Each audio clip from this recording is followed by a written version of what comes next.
Welcome to the Productivity and Planning Mastermind. This is module number 5, Inspiration Through Interference. Inspiration through interference is broken into 3 sections. Section number 1, Resisting Resistance. Section number 2, The Confidence to Act. And section number 3, The Power of Belief. Section number 1, Resisting Resistance. What is resistance? Resistance: the refusal to accept or comply with something, the attempt to prevent something by action or argument. In terms of productivity, there are 2 types of resistance we face: internal resistance and external resistance. The definition of insanity is doing the same thing over and over and expecting different results. Albert Einstein. Internal resistance is when we prevent ourselves from making positive changes towards a more productive life. Internal resistance often takes the form of self-sabotage in the following ways: fear of change and/or the unknown, when we consciously or unconsciously choose to sabotage our own efforts because we do not trust in the outcome of our changes; and lack of self-confidence, when we consciously or unconsciously choose to sabotage our own efforts because we believe we are not capable or deserving of success. Dealing with internal resistance. Internal resistance creeps up in many ways. For example, when we know we are supposed to do something productive and have the time to do it, but we choose to ignore it, and it leads to poor choices or unnecessary sacrifices in the future. When we tell ourselves we can't do something new or positive, and then we end up failing at it like a self-fulfilling prophecy. In both these examples, we then use the negative outcome as reinforcement for why positive change isn't possible in our situation. So, how do we break the cycle of internal resistance? First, do what we say or plan to do. Or, if we don't, take ownership of the negative outcome. The more we face the truth of how our actions or inaction affects our results, the more empowered we will be to take positive action in the future. Yes, it might take a few negative outcomes until the truth sinks in, but eventually, when you are fed up with the results, you will know how you change. Number 2, keep an open mind. You may not know if a new action will yield positive results for you, but you won't know until you make a sincere effort. Set the expectation that a new process or action will yield a new result. Don't doubt yourself before you have really tried. Number 3, eliminate negative self-talk. When you tell yourself something isn't going to work before you've made the sincere effort, you set yourself up to fail. Stop using negative self-talk and swap it with positive language. Words have power, and the words we use towards ourselves have the greatest power over our state of mind.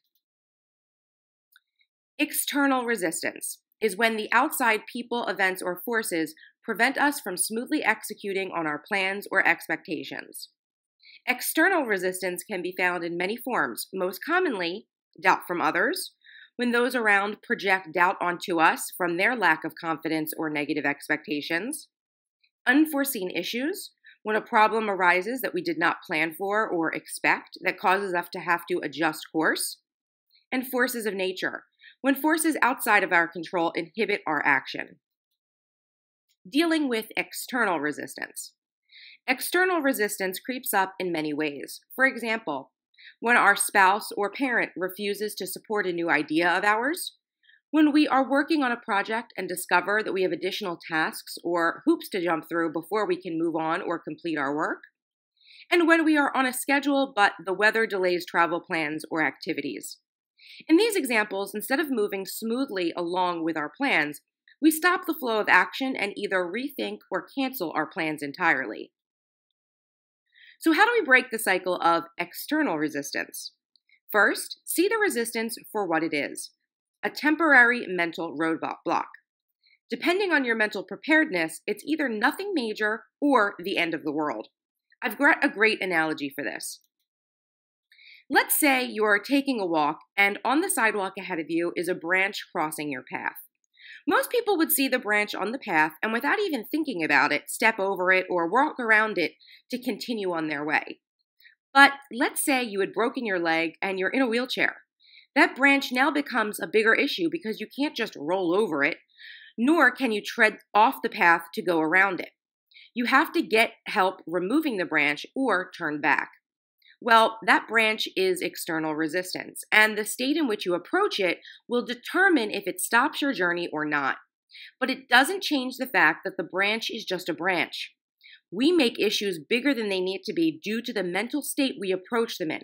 So if you come with a nimble mind that's ready to seamlessly jump the branch, you'll be on your way quickly. The only thing standing between you and your goal is the story you keep telling yourself as to why you can't achieve it. Jordan Belfort. Number 2, evaluate your options. External resistance usually only delays your plans, so once you see the resistance for what it is, decide what you want to do about it. The most you need to do is adjust your plans to work past the resistance, perhaps requiring help from others, but most resistance doesn't mean you need to stop entirely. And third, take action and move on. Do whatever additional work needs to be done as quickly as possible and move on. You don't need to complain or draw out the situation, but you can take a moment to learn from the experience for future reference.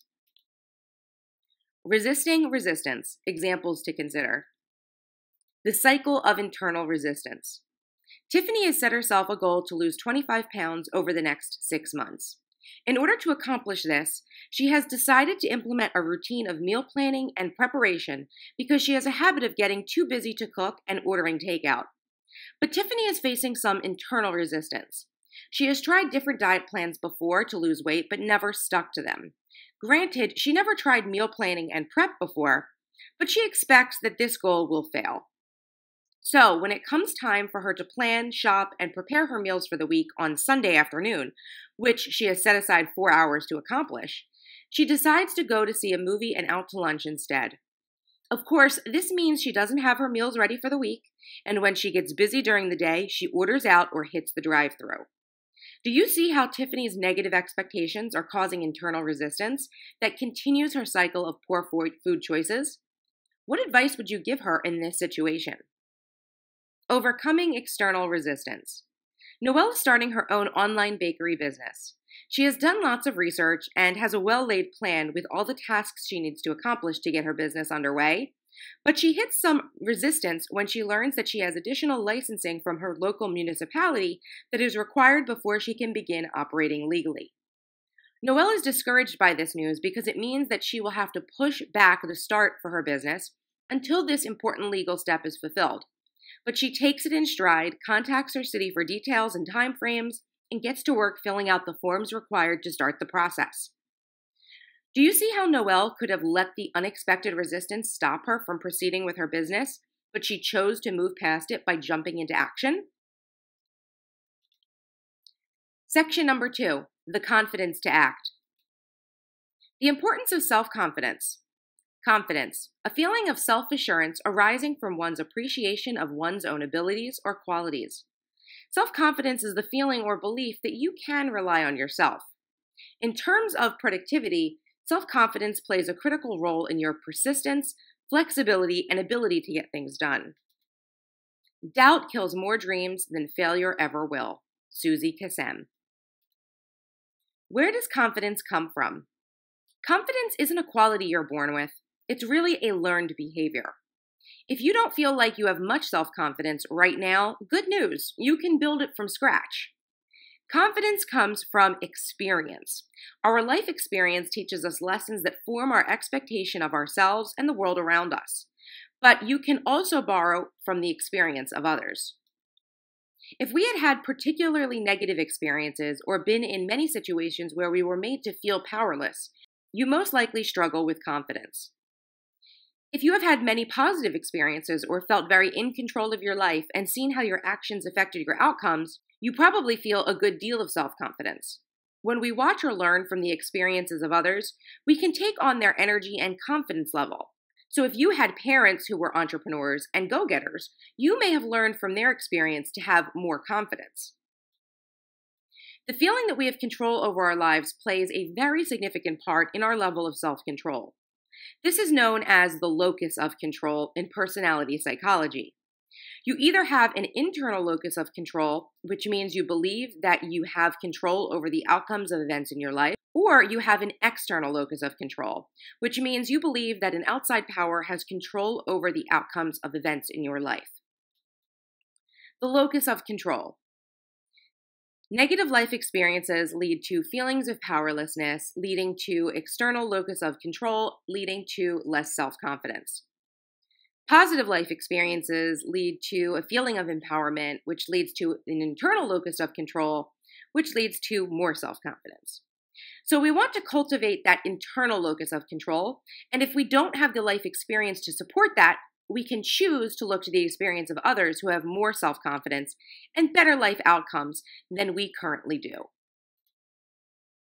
What does self-confidence look like? We often have a stereotypical idea of what a self-confident person looks like, but don't let these common qualities fool you. They don't necessarily mean a person has confidence. Extroverted people feel comfortable in a crowd, but they don't always know how to handle one-on-one time with themselves. Boastful individuals talk about their positive qualities in an attempt to convince themselves and others of their worth. Perfectionists often seem in control or hardworking, but can also use high standards as an excuse not to execute. Aggressive people seem confident, but they are really controlling.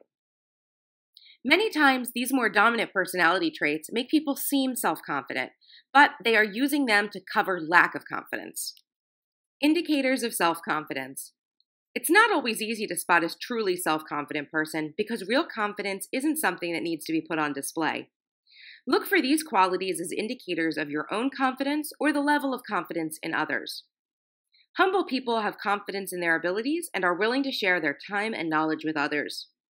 Accountability displays a sense of maturity and willingness to learn from one's mistakes.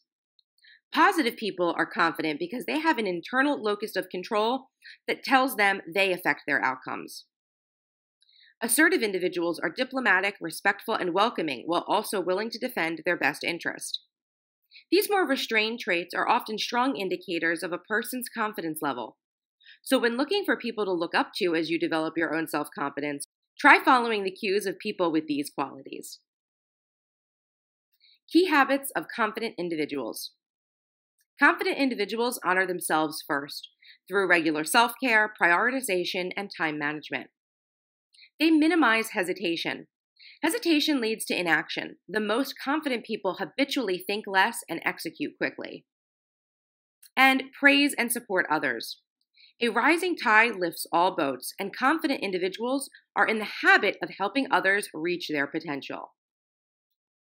How to build self-confidence. If you don't have much self-confidence right now, this is how you can start to build it for yourself. Find someone who is confident to watch and mimic their energy. Learn about them, their struggles, their story, and see how you can relate to their path. Fake it till you make it. This actually works. No one knows whether you're confident unless you act confident, and people's confidence can change. It's a subtle thing, but others can sense it and will respond positively. Look for small wins daily. Every day may not be good, but there is something good in every day. And track or journal your empowering moments. They can be big or small, but when you track your success, you will see your progress, and that is very motivating. Action breeds confidence. Dale Carnegie. Rewriting your story. Changing your confidence will ultimately require you to change the story you are holding on to that has been formed by your life experiences. This is why it's key to find someone to look up to who is confident to help you see your story in a new light. Ask yourself, what positive lessons have I learned from my negative experiences? What resistance from my past must I overcome to feel more empowered? And what can I do today to start a new positive chapter in my story? The confidence to act. Examples to consider. Identifying your locus of control. Desi is an account coordinator for a busy Fortune 500 company where she has worked for nearly 9 years. She is good at her job and heavily relied upon by her team, but she has never had any promotions despite seeing many of her coworkers move steadily up the ranks. Desi always strives to be an effective worker, but she never volunteers for projects or extra responsibility, claiming that the corporate system has stacked the deck against her to keep her in the valuable role she is good at. So she goes to work, gets her job done efficiently with no extra effort, and quietly sulks as she watches others advance in their careers. Can you identify the qualities that give Desi an external locus of control? And what advice would you give her to help her shift to an internal locus of control? Becoming self-confident by example. Amanda is a one-time career girl turned stay-at-home mother of 3. Ever since leaving her job 5 years ago to raise her family, she has felt a lack of control and purpose with her life outside of her children. Amanda understands that this is a struggle many mothers go through, and she finds a mompreneur on Instagram that she enjoys following for life and motherhood inspiration. By engaging with this figure via social media, Amanda begins to see how she too can approach her life as a full-time mother as a career by getting organized, setting goals, and asserting her needs within her family dynamic. Eventually, Amanda's self-confidence grows, giving her a greater sense of purpose and direction with her chosen path. Section number 3, the power of belief. What you believe will be. Belief. Trust, faith, or confidence in someone or something. In terms of productivity, evidence suggests that more often than not, the thoughts we project come to fruition. Although this concept is often in the woo-woo column, meaning not considered concrete science, there are many logical reasons for why this is often the case. Whether you think you can or you think you can't, you're right. Henry Ford. The role of our minds. In terms of our beliefs, our minds play a major role in how we act, what we will gravitate towards, and the effort we will put into a situation. When you hold a negative position on a situation, especially one that requires your action, you are less motivated to put in a proper effort to see positive results. When you hold a negative position in a situation, human bias leads us to then seek out others who agree with us, thus leading to finding supporting players who will also help us fail. So negative belief can turn into a self-fulfilling prophecy, but it can't change reality, right? Well, you tell me. Our minds are actually incredibly powerful tools that in many scientifically documented cases are able to create results based on belief alone. An excellent example of this is found in individuals with multiple personalities, aka dissociative identity disorder. It has been scientifically documented that some people with DID have been discovered to have different medical conditions across personalities. For example, one patient with DID has a specific medically tested food allergy while in one identity, but not while in others. Another individual with DID may require multiple prescriptions for glasses across several personalities. Why does this happen? Because these individuals have deeply ingrained beliefs that actually change their physical and physiological reality. The example of DID patients changing their reality through belief is a great example of why the power of belief is often questioned as inconsistent. Those with DID don't just think they have a specific condition. Because of their mental state, they truly believe it is fact.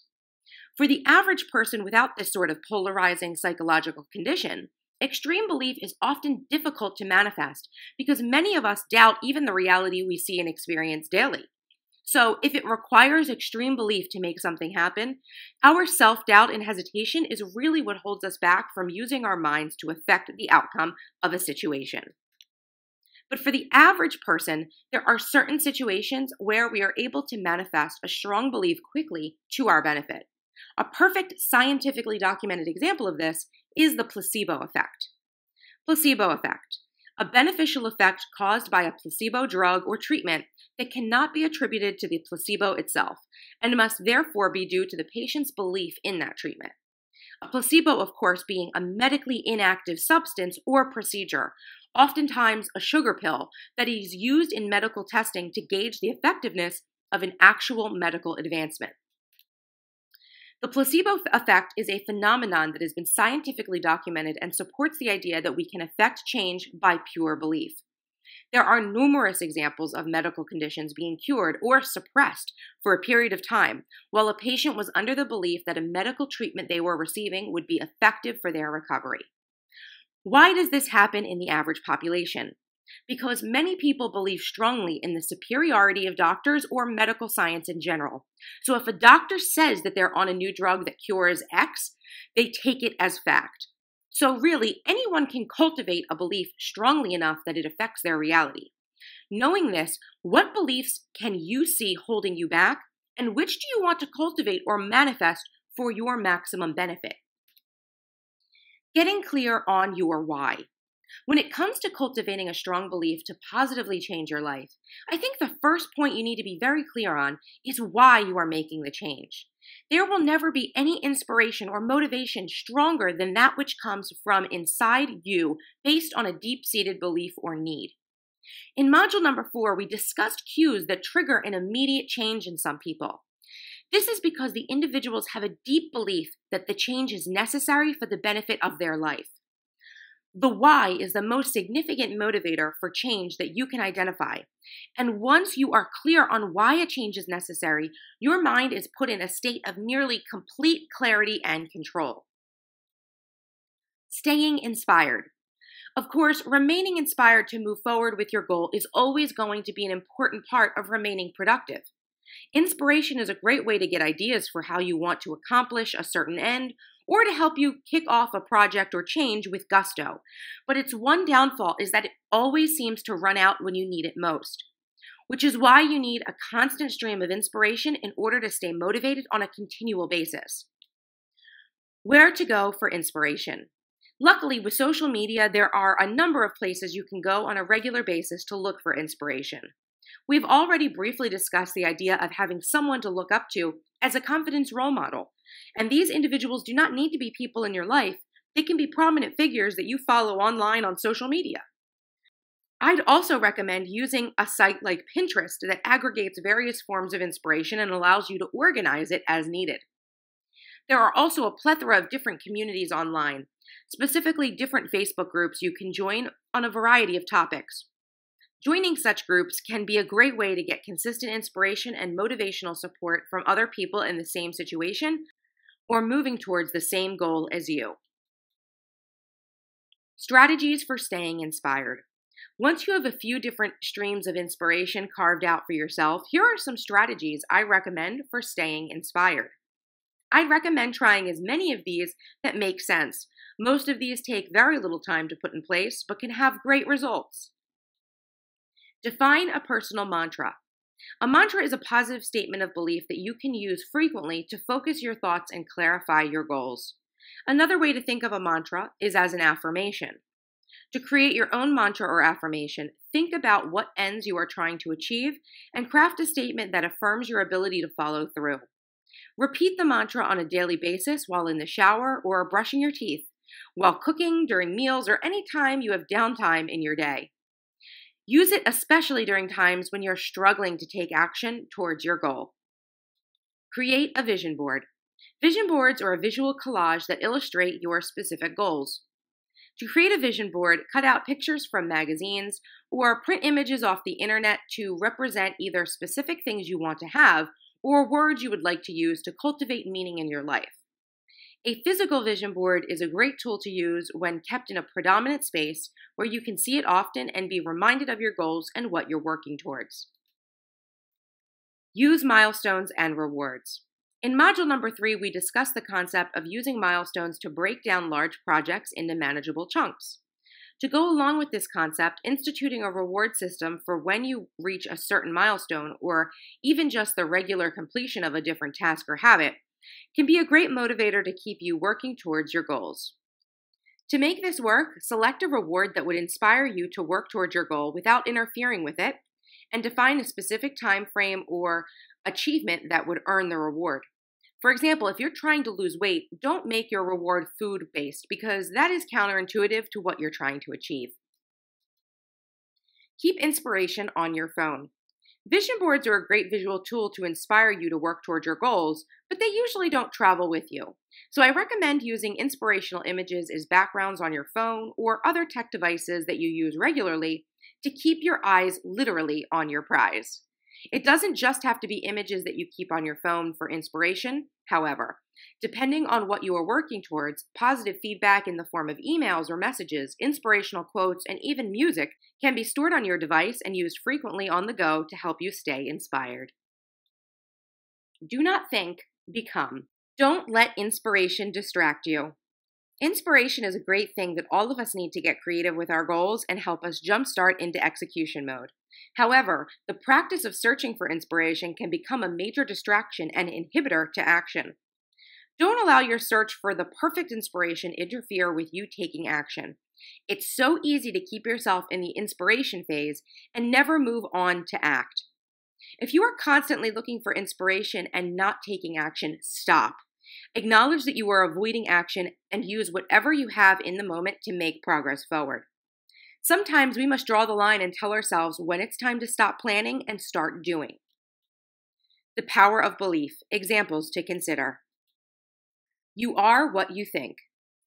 Tracy is a retiree who has set herself the goal of increasing her physical activity in accordance with the suggestion made by her physician. Tracy has had several surgeries over the past few years, and it has led her to become very sedentary, although she is physically capable of increasing her activity level. Tracy is experiencing a lot of resistance with this goal, however, as she doesn't believe herself to be physically able to complete certain physical milestones her doctor has set for her. Because of this doubt, whenever she begins a physical activity, she stops as soon as she gets winded, which is often shortly after she begins. Eventually, Tracy gives up on her activity plan because she does not see herself making any progress with it. Do you see how Tracy's self-doubt becomes a self-fulfilling prophecy? What advice would you give Tracy to shake up her self-belief and break through her resistance? Inspired to inaction. Julia is a busy working mom who has a few extra pounds she'd like to use over the next few months. She has considered a few strategies for how she can achieve this, either by controlling her diet, adding more activity to her daily routine, or a combination of both. But she hasn't begun making real progress on her goal. She believes that her busy lifestyle is getting in the way of doing what she knows she needs to do to lose the weight, and so she spends time looking for inspiration to motivate her. This search for inspiration draws out the planning phase of her goal, and instead of taking action on the things she knows she needs to change, she focuses instead on finding the perfect diet plan for her or the ideal workout to incorporate into her busy life. Do you see how Julia's resistance to getting started is being fueled by her perpetual planning? Do you think Julia's time is better spent executing on something, or should she wait until the conditions are perfect to start on her goal? Using the information for this module, identify a strong and clear reason why you are pursuing a goal or change in your life. Then locate some sources of inspiration to support and cultivate that belief further. You have now completed module number 5. Return to the Productivity and Planning Mastermind Facebook group to await your next set of activities.